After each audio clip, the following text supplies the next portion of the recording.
Hello friends, Nayaswami Hriman here, speaking to you on the subject of the unpublished writings of Paramhansa Yogananda. And my name is Nayaswami Hriman, and these broadcasts take place Monday through Friday and are published on the Ananda Washington YouTube channel, the Ananda Seattle Facebook page, and on our website anandawashington.org. Today I have yet another reading from this long series of lessons that were published by Yogananda and his staff many years ago. This is a summary of Praeceptum lesson number 120. And he writes, or he quotes, "An unseen monument of the mightiest miracle of love was established in each heart, when the magic wand of thy voice uttered, 'Forgive them, for they know not what they do.'" Unquote. Of course, that's a paraphrase of the famous words of Jesus Christ as he was dying on the cross, hanging from the cross, and he said, "Father, forgive them, for they know not what they do." In this time of trial and tribulation, with war happening in Eastern Europe, in the Ukraine, I thought this might be helpful. Yogananda writes that ignorance is the greatest enemy of world peace. It must be dispelled from all minds, that they may become conscious of the chord of one life, one law, one rhythm, and one wisdom, uniting all of us. Yogananda used the phrase "the art of living," and unfortunately a more modern spiritual teacher has trademarked or copyrighted the art of living and made it quite popular. But Yogananda used it first, and it's a wonderful expression. He says, "Through all races, nationalities, civilizations, the art of living is undergoing experimentation. Great men and saints have lived from time to time through the century, who by their lives exemplified the universal truths of all time." So then he goes on, makes some interesting points. He says, a person may be considered a good citizen of one country, but his mode of living may not be in accord with the ideals of peace and goodwill to everyone. Being a good citizen in one country is not sufficient, although it's a good start. True values can only be discovered by laying aside all personal, communal, national, and racial prejudices, habits of thoughts, and customs. And then he goes on to elaborate. He says, largely speaking, the art of right living can be found in 1. The study of the best of all nationalities. That advice was given to him by his guru, Swami Sri Yukteswar, on the eve of his coming to America. Study the individual lives of great saints. And Yogananda used the term saints of our line.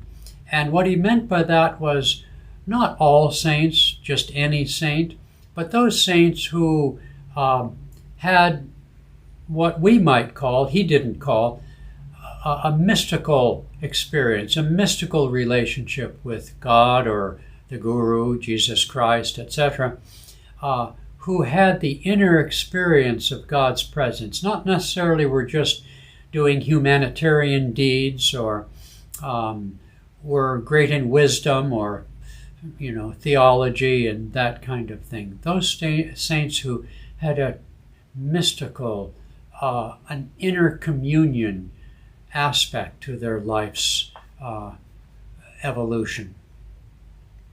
3, the recognition of higher spiritual values. And by that, I think he must mean universal virtues, universal values. In application, the foundation of these studies, the best of all nations, the study of individual saints, and recognition of universal spiritual values, the application must be in international laws of hygiene. Think of the pandemic that we're going through now. international laws of hygiene, peace, prosperity, and education. Prosperity, by which he means the cooperative and harmonious exchange of goods and services, as opposed to ruthless competition and exploitation. By education, I think he means the study of the history of all peoples and the best of all nations. Universally useful moral and religious sciences.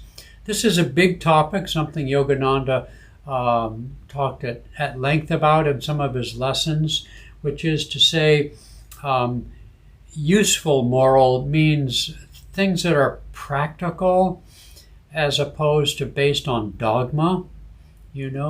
World is changing in terms of our customs, and that which is taboo in this country today is no longer taboo in this other country.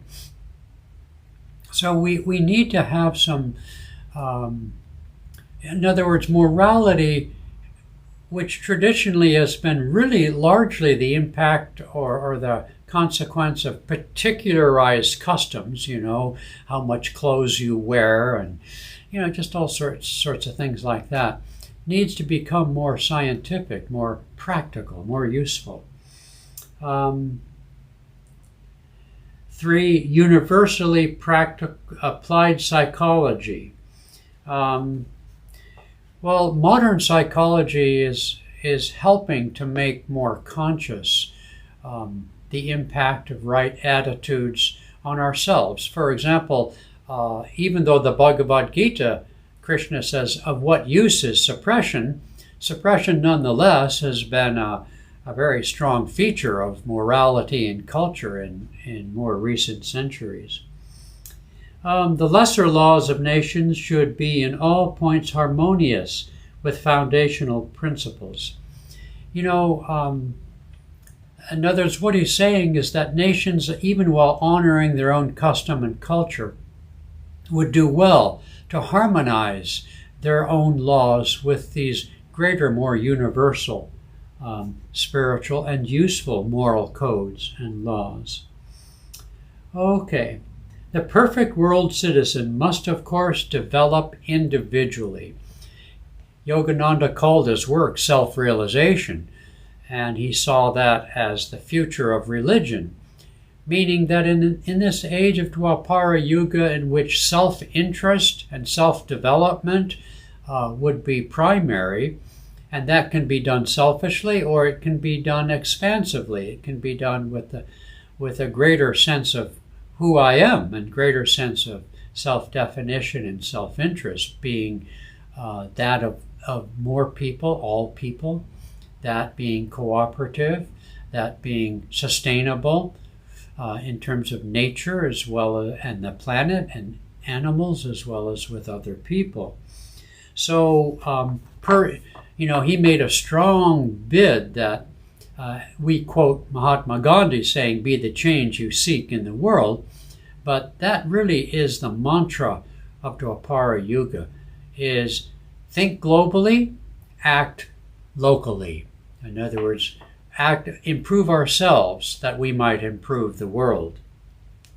Okay, a combination of spirituality with efficiency is the best way to go. And elsewhere in his life, he talked at great length saying that India and America embody the efficiency of spirituality, but in India and the efficiency of material scientific knowledge, America, and that these two countries who excel in their respective fields would naturally therefore lead the planet, lead humanity in the development of these otherwise separate lines of efficiency, but in hopes and expectation of blending them and combining them.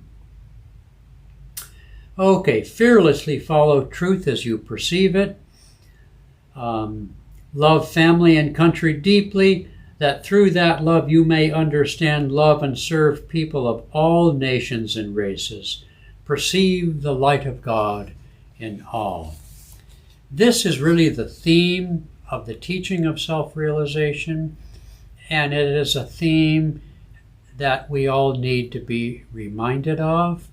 You know, we too easily, by culture, especially in America, but everywhere, we too easily default to thinking it's somebody else's problem, that somebody else needs to ride in like the cavalry and save us.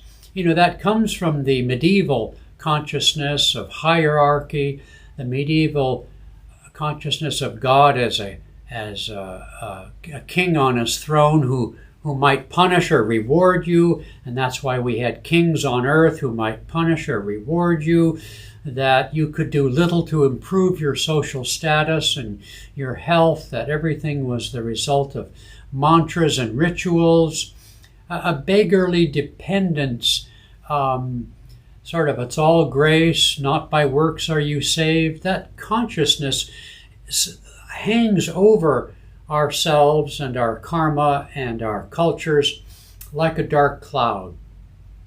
The practice of yoga and the example of America seeking freedom, you know, this is the new consciousness. I can do it, and only I can do it. Well, it would be better done in cooperation with grace and with other people. That's where the real power comes from, harmony and cooperation. But nonetheless, there was a commercial, a silly commercial many decades ago, Mother, I can do it myself. And so, Divine Mother, I will do it myself with your grace. All right, great souls, be well, smile, do the best you can, be the best you can be.